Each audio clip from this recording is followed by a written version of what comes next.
We've got a basic exposure setting that looks pretty good. We're not blasting out our whites and we're not crushing the blacks. So our exposure's set, but the color looks like it could use some work. It's really quite blue. And remember, this is supposed to be 4 p.m., which is an almost completely orange colored light. So the issue here is that the white point in my exposure control is not set appropriately.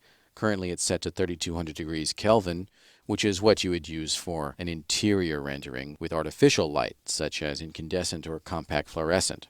So I'm going to set this to 5600 degrees Kelvin, which is emulating the behavior of a camera set to daylight.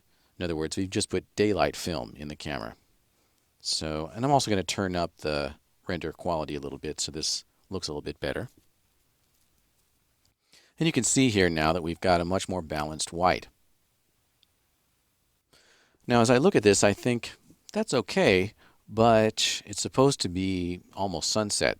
And so really, the color of the light coming in should be a lot more orange. So I can cheat this.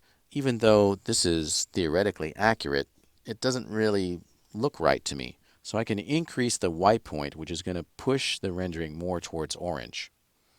So I played around with this previously, and I decided that a value about 9300 was going to give me the look that I want.